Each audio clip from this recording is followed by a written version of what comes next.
My name's Adam Tooze. I'm Director of the European Institute here at Columbia, and I'm delighted to welcome you to this event, 10 years on, reflections on the economic and political legacy of the financial crisis for Europe, organised by the European Institute and in cooperation with Maison Française, who are our hosts this afternoon. We're deeply honoured to have with us Pierre Moscovici, European Commissioner for Economic and Financial Affairs, Taxation and Customs, who will share his reflections with us on the financial crisis 10 years after and what the impact of that crisis has been on Europe, both economically and politically. Throughout these last 10 years, Commissioner Moscovici has held a number of important positions at the European, national and local levels in France, in which he's been dealing very closely with the consequences of the crisis, with both within the European Commission, where he's been responsible for economic and financial affairs for almost 4 years now. Before joining the Commission, he was Minister of Economy and Finance of France from 2012 to 2014, and prior to that he was a member of the French Parliament. Before 2008, Mr. Moscovici served as Vice President of the European Parliament for 2 terms, as a French Minister for European Affairs, and in several elected positions in the Franche-Comté region. He has seen Europe from every conceivable angle. Thank you for being with us today, and welcome back. We had the privilege of hosting you last year for a discussion about the Eurozone, its economic outlook and options for reform. So I'm delighted of this opportunity to continue and broaden our conversation today as we'll discuss the lessons learned from the crisis. I'll have the pleasure of moderating the discussion and the first phase of the question and answer, and then we'll open things up to the audience.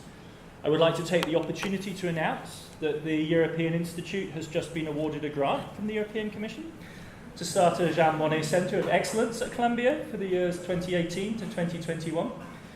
Our discussion today with Commissioner Moscovici is obviously a perfect occasion to launch the activities of our new Centre of Excellence. So, very pleased.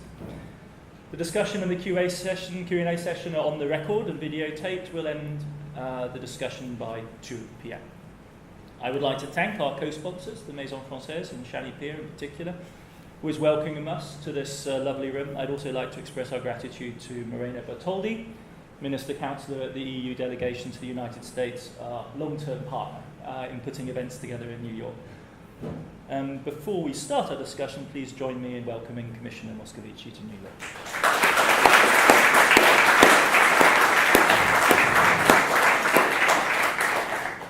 So it would be great, perhaps, if you could start by giving us your sense of where we're at 10 years after the crisis.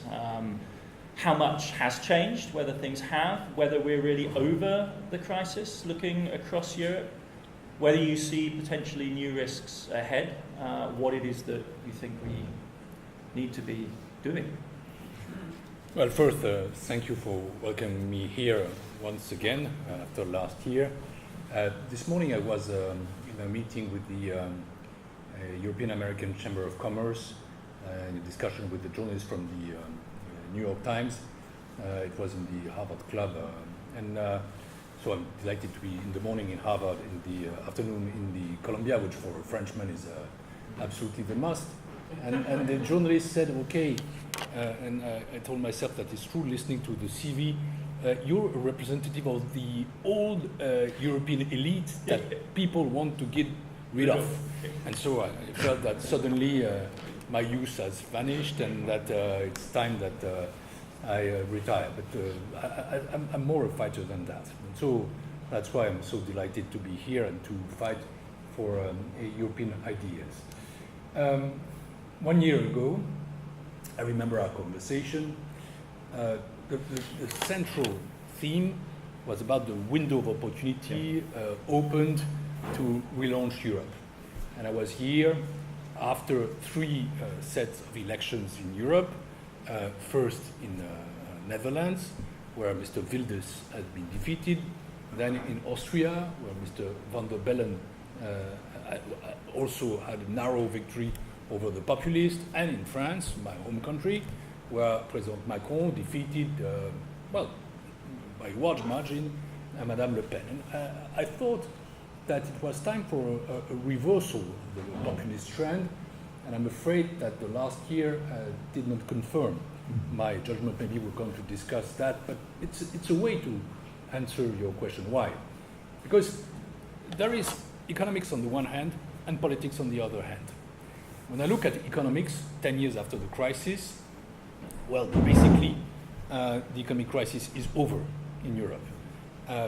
We have now 7 years of recovery.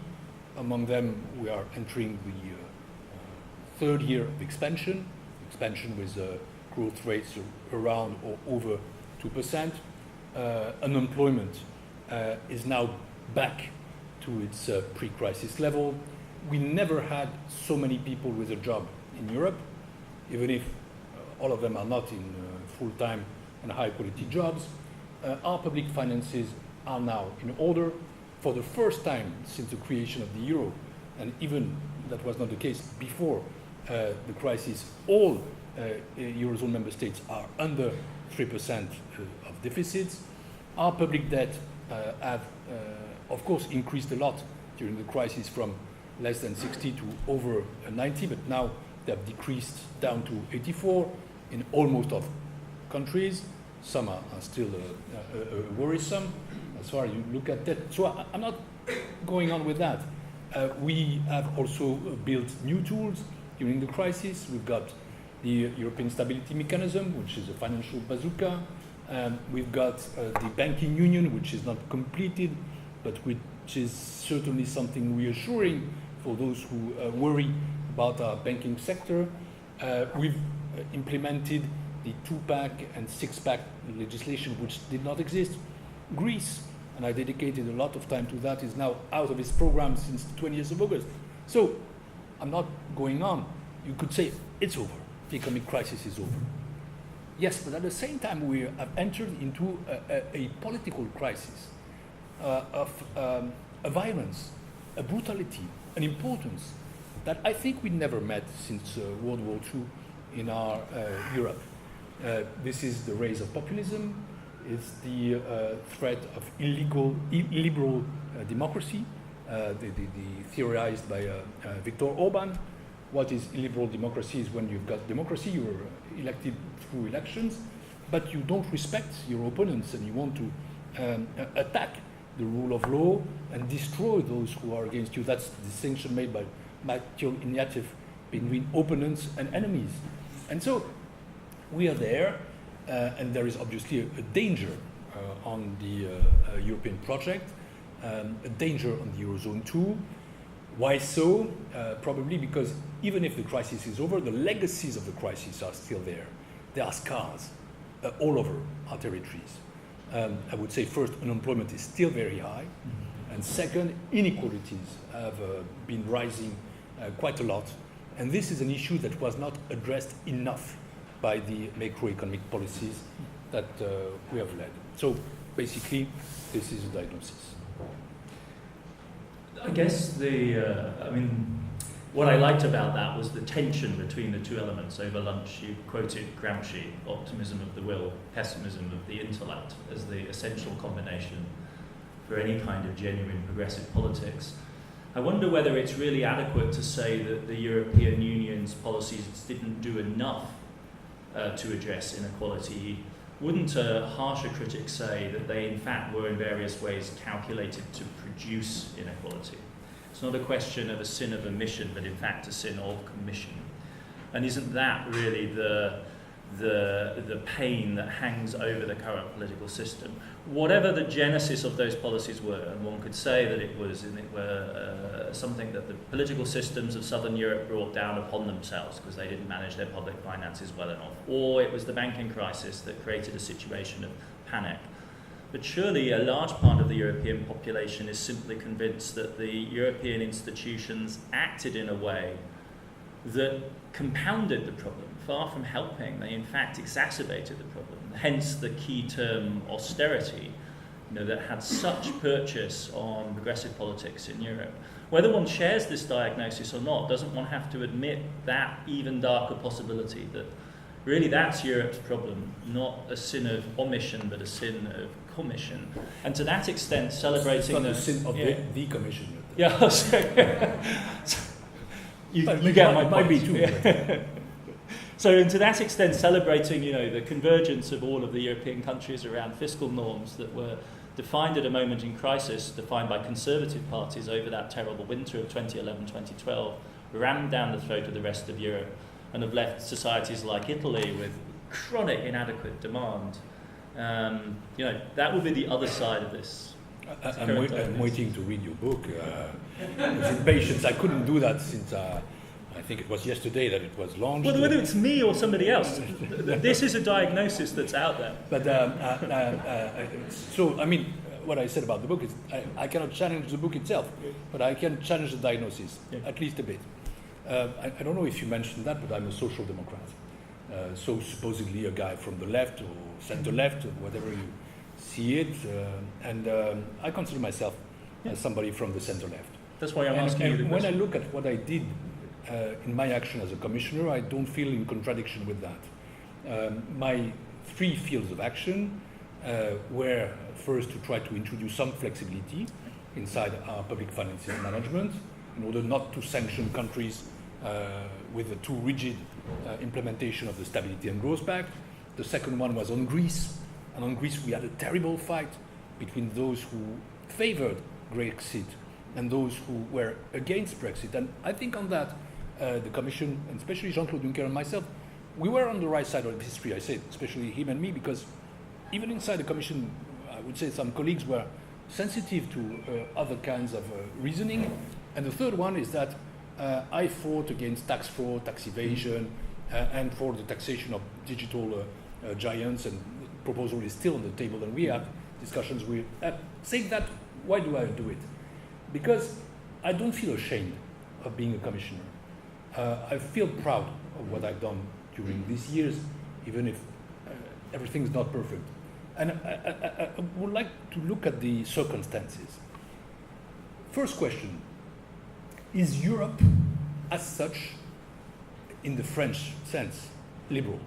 Liberal doesn't mean leftist or democratic, means having an economy which is only market-oriented.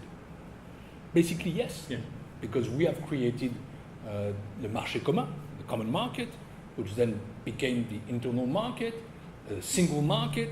We are market. And so we are market economy. We've got a very strong antitrust or competition policy. We've got a very strong internal market policy. And we've got the 4 freedoms of the internal market, which are inseparable. That's one problem we have with the UK when we discuss the Brexit. Second question, was there austerity during the crisis? Yes and no. Yes, there was austerity because we had to re-establish the equilibrium of our public finances. And no, if you look at the stock of public debt, it's 30% higher than it was before. That means that the deficits and debt have continued to raise. And you cannot say, frankly, that there were austerity measures everywhere. Third question, is austerity the cause of the consequence? And especially when you mention Greece. I'm quite clear. The Greek economy, as I saw it when I became finance minister, it was 6 years ago, at the beginning of the Greek crisis, was a kind of a myth. Fake public accounts, fake private accounts, fake labor market. And you cannot run such an economy, so some reforms were necessary. And so I would say rather than the crisis created austerity, than austerity created the crisis. And on that, I've got an argument with my more leftist friends than I am. And I clearly defend that point of view. Fourth question, were the measures implemented in the 2-pack and 6-pack legislation appropriate? Then I go to circumstances. They were invented or improvised during the crisis. The problem is that crisis happened in 2008, and the euro was still very young because it started in 2002. So we didn't have the ESM. We didn't have the Stability and Growth Pact. And I imagine, I was not in office at this time, that those who governed, who were rather conservatives, said, okay, we must stick to our ordoliberalism and we must impose that. And in a way, it works if you introduce some flexibility, if we're capable of being intelligent. And fifth and last questions, did those austerity measures go too far? Yes. My answer is yes. And there I come to inequality. And why? Because I think we have not a complete Eurozone today. We've got a single currency. Fine, that's a monetary union. But a monetary union without fiscal union and without political union is not complete. And it cannot work. It cannot deliver. And the most important failure or lack is that we don't have convergence inside the Eurozone. When you look at unemployment rate, 4% in Germany, 9% in France, 15% in Spain, 20% in Greece. If you look at the revenue or the income level, it's probably twice and more in the western part of Europe than in the eastern part. If you look at external surpluses, they're huge in Germany, there are deficits in France. And public finances. The imbalances exist also on that field. There are surpluses in Germany and still deficits in France or Italy, etc. And so we have not created the convergence tools that should be complementary to the not austerity but stability tools. For a euro currency to work, you need to have both. You need to have stability and you need to have also dynamism, fairness, and economic policy. And that's the challenge now. And I'm quite convinced that if we're not capable of doing that and doing that soon, I spoke last year about the window of opportunity, then we might enter into tough times, especially because those factors have created or contribute to create populism. I mean, that window of opportunity that we spoke about last time, you defined it, I mean, it has two elements. I mean, one is the push from, let's call them the populists as a shorthand, and the other one is the capacity of the mainstream parties to act and to be seen to be acting. And that in the EU as it's currently constructed depends on agreements with certain key actors. And so if we move beyond the generalities, isn't the fundamental question really the question that was in the room when we last met, which was Germany's response to France. And do we not now have to conclude that as big a problem as the rise of nonconformist nationalist parties is on the right, no less a big problem really for the future of the Europe is what is essentially a vacuum of political, specifically economic and financial policy leadership in Berlin. And it's very difficult to see how either actors at the Commission level or in Paris can really leverage and springboard constructive policy without that counterpart.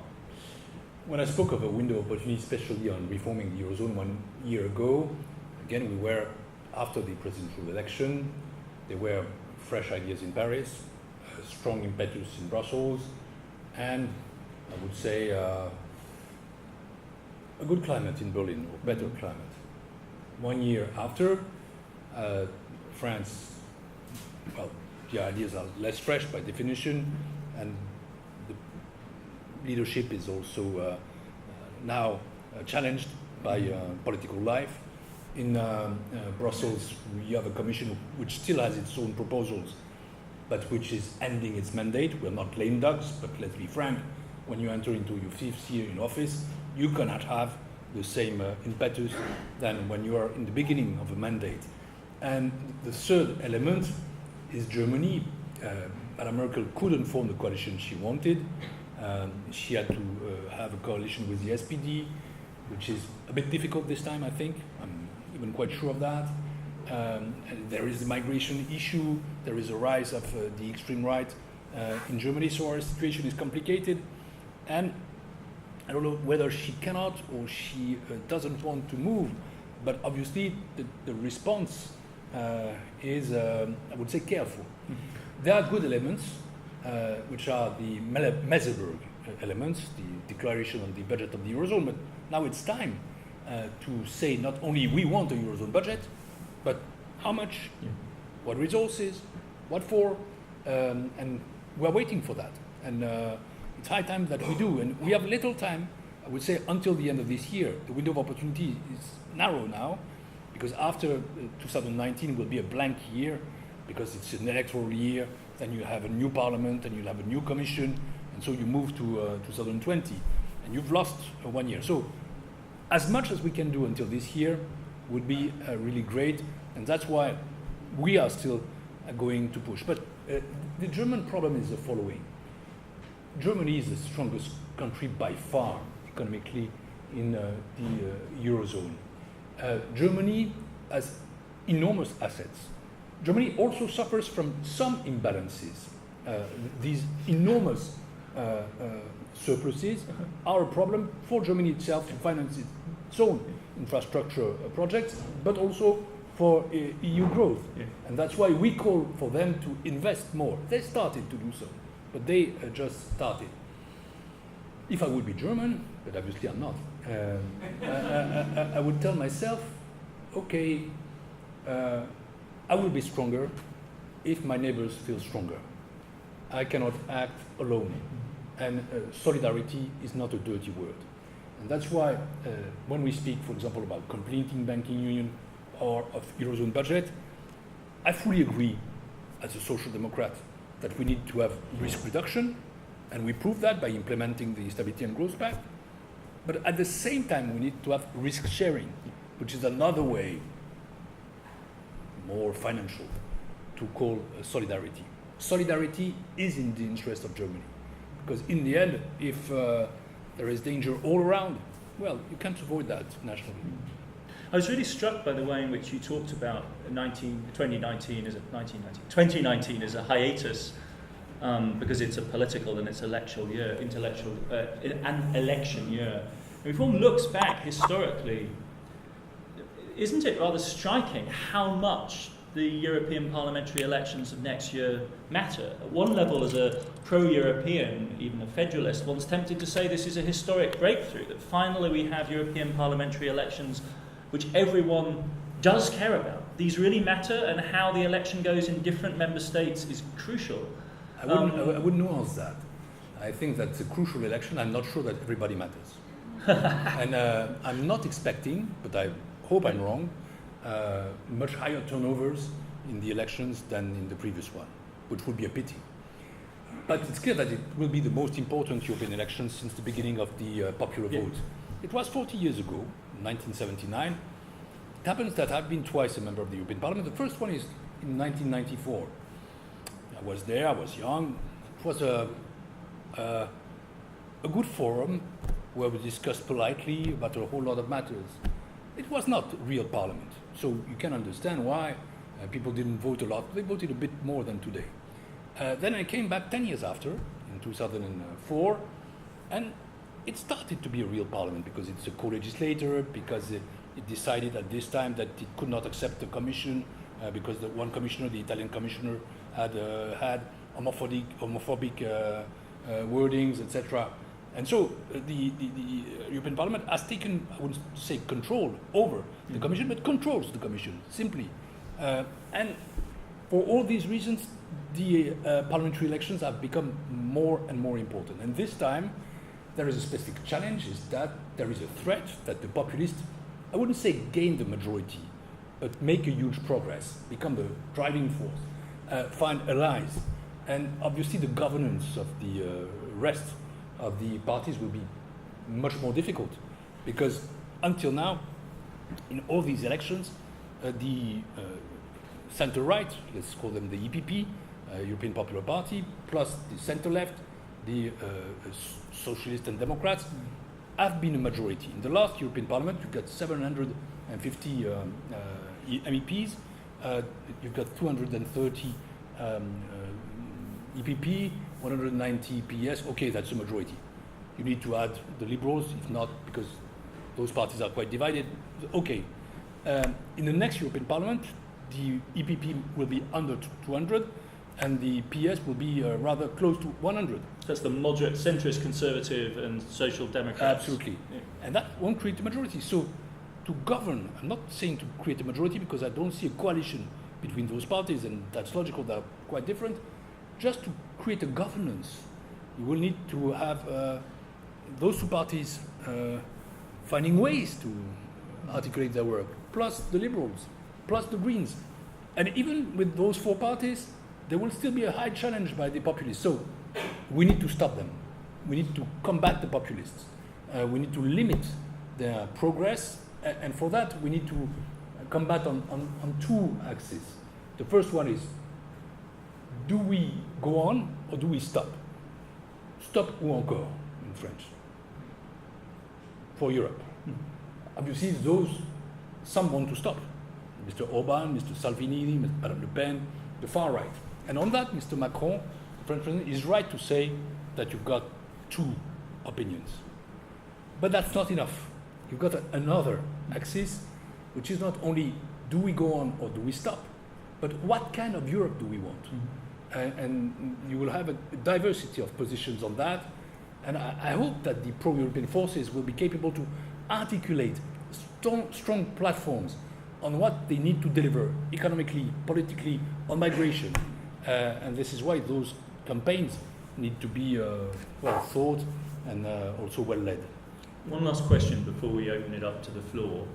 That last point you mentioned, there isn't presumably any issue more divisive and explosive than migration facing Europe right now. It is on the one hand the shame, the great shame of Europe, the terrible loss of life in the Mediterranean, the inhumanity of the situation that we face and help to continuously reproduce. And also in political terms, the divisiveness is that, as you were explaining over lunch, within the mainstream conservative bloc, there is in fact profound tension where they will say that I'm with Macron on Europe, but I'm with Orban on migration. I'm with the xenophobic, especially the Hungarian, the French. Yeah. So, but one sees the same tension in Germany in the CDU-CSU combination with the Bavarians, sorely tempted by the Hungarian option. And surely for those of us who are interested in making this much more diverse and complex political scene in Europe work, the ability of people of goodwill within centrist conservatism and social democracy and liberalism to deliver a credible answer on the migration issue is simply nothing more important at this moment. Certainly in Italy as well, as miserable as the economic situation is, we would not be in the political mess that we are if the Lega Nord had not been able to ride in on the migration issue. So that surely is the key issue. And is there any answer which doesn't run by way of a grand bargain, some kind of intra-European deal in which the Commission presumably would have to play a key role, which links funding, quotas, some structure of that type to ease the pressure on the frontier states in the Mediterranean and to demonstrate Europe's capacity to deliver for them and to allocate the resources that we do have to the most urgent question of the moment. I don't want to throw the ball to member states, but still I will. Because if you look at the facts, the Commission has made proposals in the last years on quotas, on relocalization, on sharing the burden, on solidarity, on protecting borders. And I'm glad that at least in Salzburg was approved the principle to have a Coast Guard corps up to 10,000 people to protect our common border, because it's absurd to protect internal borders or to go back to national borders. So I think the elements of the deal are on the table. What are they? First, we Europeans, we are an open society, and we cannot turn our back to those who fly away or move away from regimes that threaten their lives or their freedom. Being a refugee is something that needs welcoming in Europe. I myself, my father was a Romanian refugee, and when I was born, he was not French. My mother was the daughter of a Polish refugee.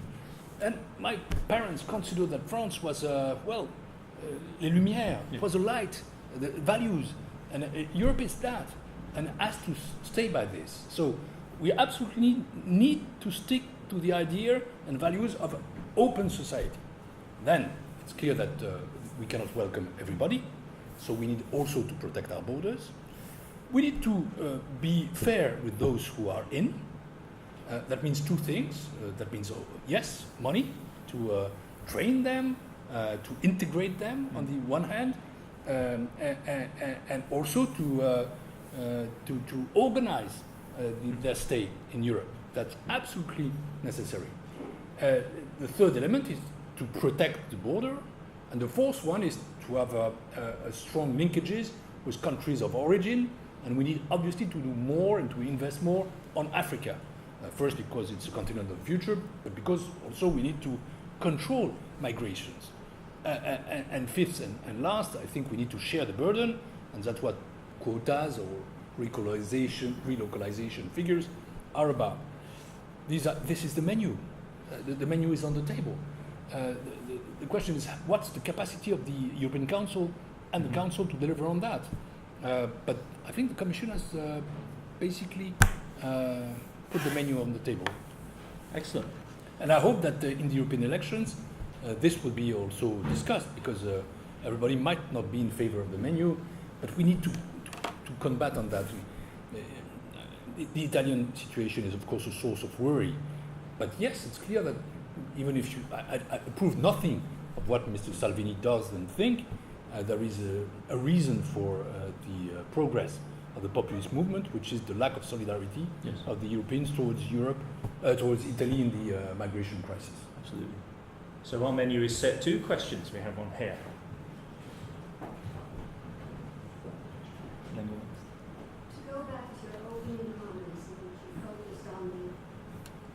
To go back to your opening comments, in which you focused on the economic disparities between Western Europe and the other countries of the European Union. I wonder if that might bring back into consideration the old idea of a European Union or a Eurozone à deux niveaux. On the one hand, between the countries that are more favorable to greater integration, as opposed to the other countries that do not want to or are not yet capable of entering into a more integrated system. I was never, ever favorable to a two-speed Europe, because I don't see precisely what the objective criteria of this two-speed Europe could be. When you are playing soccer or football in a championship, okay, then you have the best, rather than the Premier League, then you have the others in the second league, the worst of the Premier League go down in second league, and the best of the second league go up in Premier League. What's the criteria for that in Europe? You could say the founders. Yes, but the founders, the French, the Dutch voted no for a referendum on the Constitutional Treaty, and the Italians now are led by populists. So is it a criteria? And in Netherlands, you've got a nationalist party in government. So, okay, you could say Luxembourg alone. That would be a tribute to Jean-Claude Juncker, but that's not enough, obviously, to have Luxembourg as the first category. So I'm against the two-speed Europe. I'm against also the theory of circles. I'm much more in favor of, I would say, reinforced cooperation or coalition of the willings. Finally, that's what we're doing with Euro. Euro is a reinforced cooperation in a way. We're 19, not 27. The question is, how does this articulate with 27? That's what we're doing with Schengen. All EU countries are not in Schengen. That's what we are starting to do with structural cooperation on defense. That's what we could do on some tax matters if we were wise enough to do that. Then there is the question of the relationship with the countries which are outside Europe, especially with Turkey and others, and there could be a third circle. I believe that Eurozone, of course, if we're capable of completing the Euro, will be more and more the core Europe, and that it might be, it can be a factor as well stability, but also reducing divergences. But that's the condition for the Eurozone to be strong. Woman here. And I would add something. I didn't speak about that until now. I think we need to introduce more democracy in the governance of the EU system, because obviously it is not transparent enough. It's perceived as too bureaucratic. You cannot see where the decision making is happening. I've been for 6 years in the Euro group. After Wolfgang Schäuble's retirement, I'm, if not the oldest, probably the eldest. And to me, it was always striking that we took decisions in that closed room, a bit bigger than this one, but not so much. This is the Council of Eurozone Finance Ministers. Absolutely. Yeah. Then around the table you've got 19 ministers, plus their staff, but very limited staff, 1 or 2 per person, 1 deputy and sometimes, not 1 deputy. For the Commission, a few more in Council. You've got the President of the Eurogroup, he's one of the ministers. You've got the ECB, you've got the Commission, that's myself, and you've got the IMF when you look at the monitoring of the program. 23 people. We've decided so many things over Greece. Nobody ever knew what happened behind those closed doors. Neither journalists, neither public opinion. And when it went out, it was Mr. Varoufakis, it was a bunch of lies. Always starting from some true factors. It's strange. It took all elements that intervene, but to do that in its own way. But the secrecy of the institution created the opportunity for him to Absolutely. do that. And he was taping, etc. So he was taping even in private conversations. That's probably the attitude of a statesman.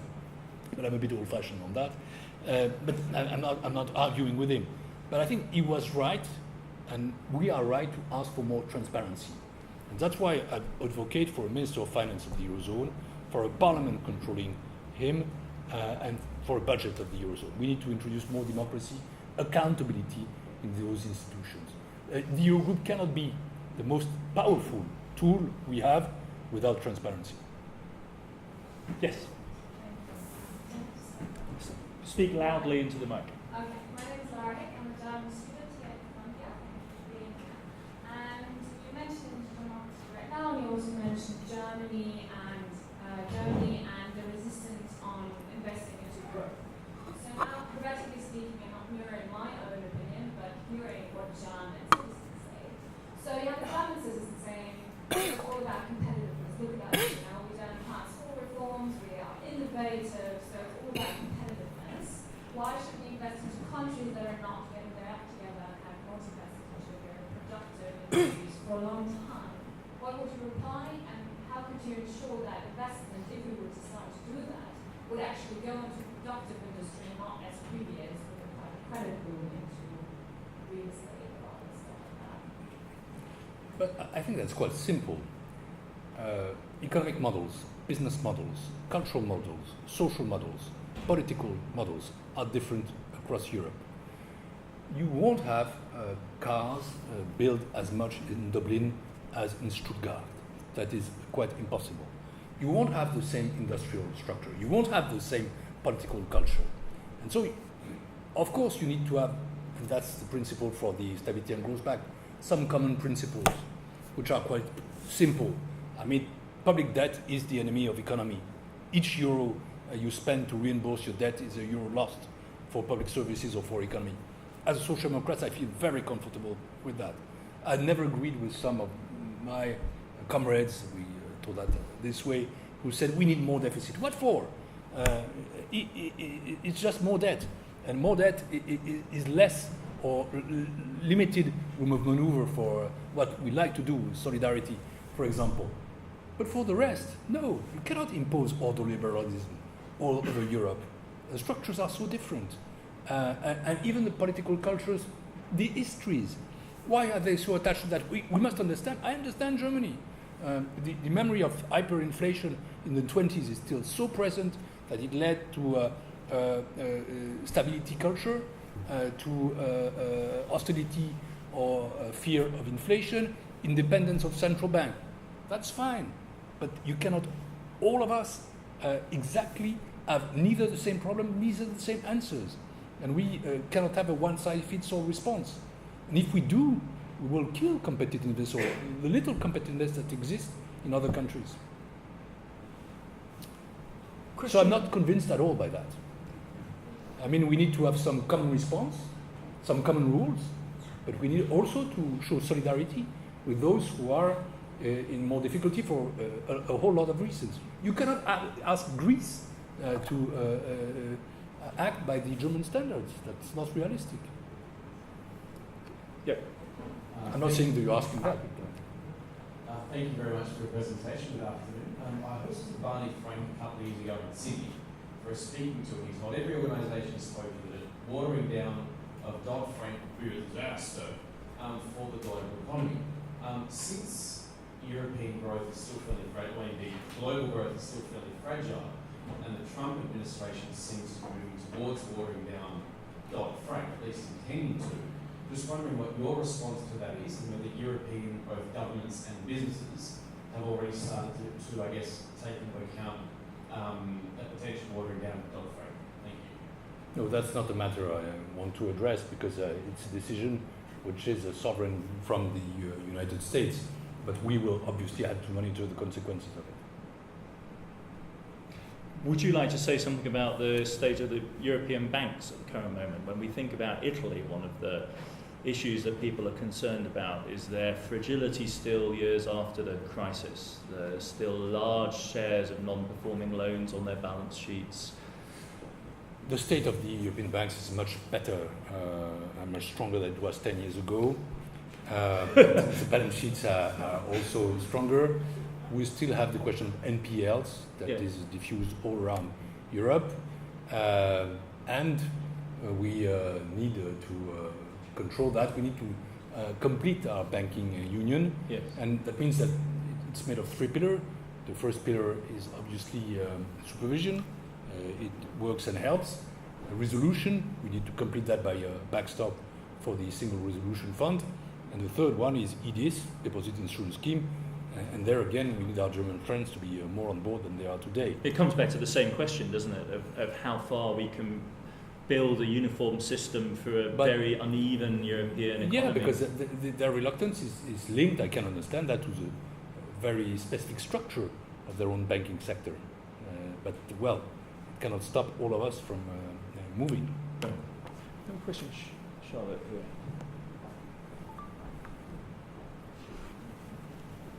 Thank you so much for the conversation. Into the mic. Thank you so much for the conversation so far. I'm also a German student, so I'm well represented. And with regards to the reforms that you were mentioning, the fiscal union to complement the monetary union, I'm just wondering whether you think it's a case of politicians being one step or several steps ahead of their electorates, and whether that matters, or whether one hopes that posterity proves politicians right. Well, I don't want either to comment too much on that. I think obviously in German politics, we are also at a turning point. That the two-party system has now vanished, almost, and that the mainstream parties are looking for a renewal of their ideology, of their conception, and that they have not found it yet. That's why the present coalition is, in a way, so delicate. I see more of the SPD than of the CDU, but I can see that my Social Democrats friends in Germany are somehow disoriented.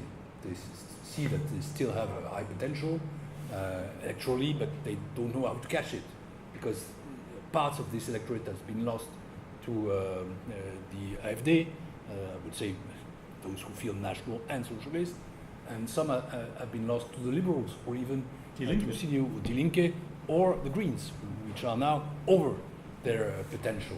That's not easy for social democrats, I must say. All over Europe, you see social democrats in a turmoil or in a crisis.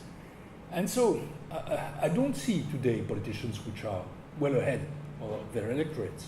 But I think that there needs to be a renewal of politics, and a new narrative, especially on Europe. And I can't find it all over the place. Macron made an attempt for that. Well, I think the debate for 2019 might be the occasion to do so. But we lack that. Ivan here. Multinational corporations have a profit motive to move their manufacturing out of the EU or to China to avoid the EU's rightly strict environmental laws.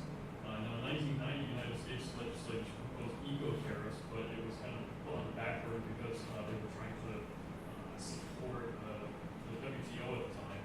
And in 2009, Secretary of State John Kerry went to a summit in Copenhagen, but he was really shot down and kind of came out of the summit embarrassed, but it was never revealed to the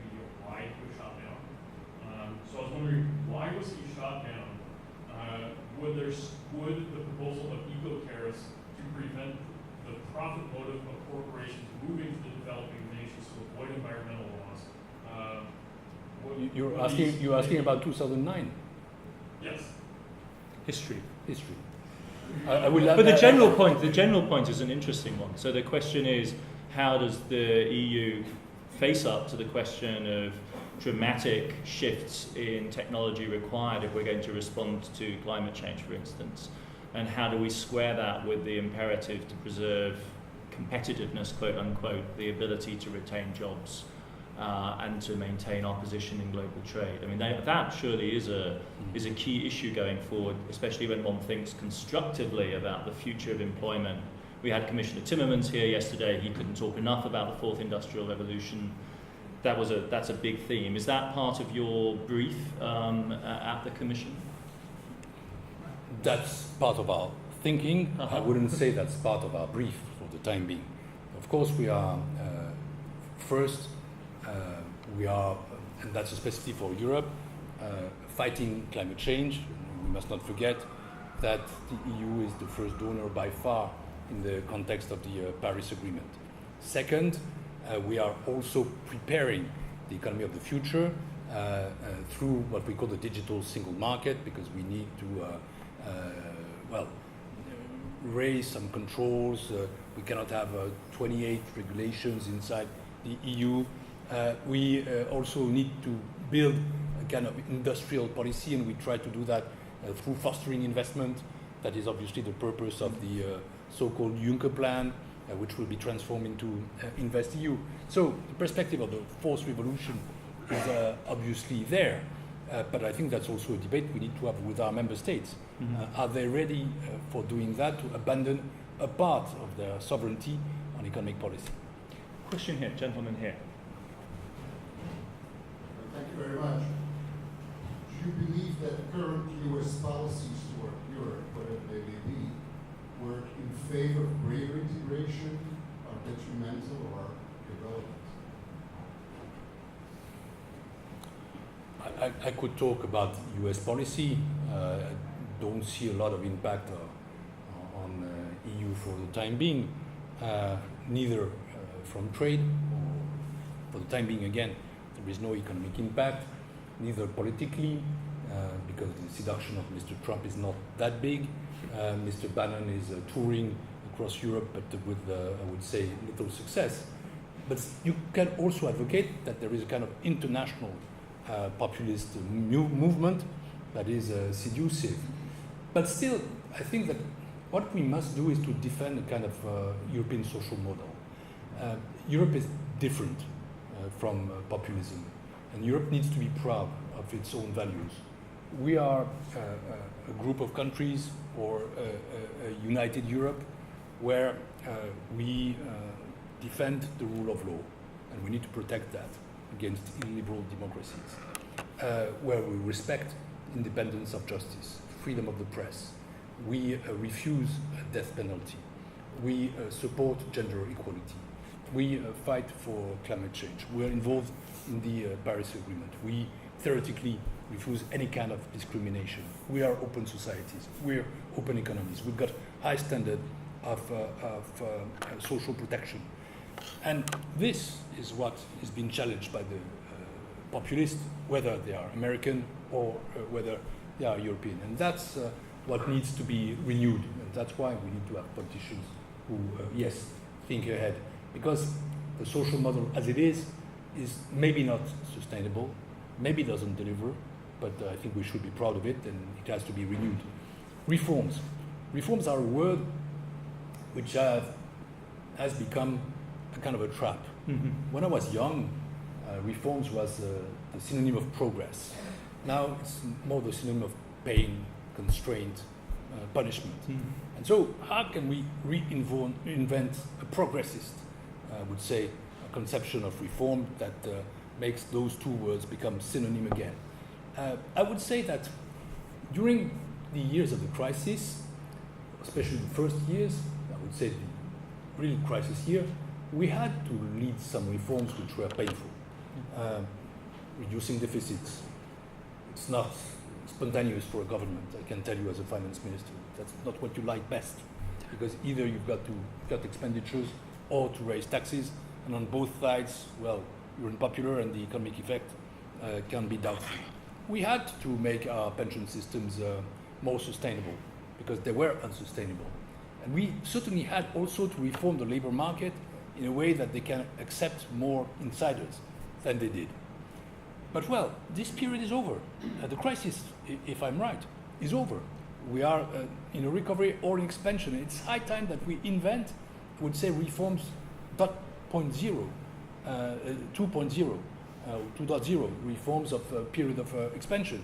That is about education, that is about skills, that is about integration, that is about innovation, that is about research, that is about individual skills being appropriated by everybody, that is about welcoming of the migrants, that is about also, well, the consequences of gender equality and also the new forms of giving birth, etc. And so, well, we need to invent those reforms. And for that, well, it's obviously different from Mr. Trump's way to see the world. And I will add one last thing on that, is that we must stay attached to multilateralism. We must combat protectionism. Protectionism is not a solution. There is no possible win in a trade war. It is lose-lose. And that's what we are seeing right now. You know, there is a paradox. We are living in a world where the president of the US is Trump. And this probably reflects something deeper in this country. And you think? I'm afraid. Well, I wouldn't be a Trump voter if I was here. And at one time, I think there will be another president in 4 years from now, 2 years from now, or in 6 years from now. I would rather be sympathetic to some progressive Democrats. I see, but I'm not a voter here. But he's Trump, and so he has a specific agenda. The president of China is Xi Jinping, and there is also a specific agenda. The president of Russia is Vladimir Putin, and he has a specific agenda. I'm not talking about poisoning people. I'm talking about his very nationalistic agenda. Well, we, the Europeans, we have something different to defend. Mm-hmm. And if we were rational, we would say it is high time to unite and to become stronger.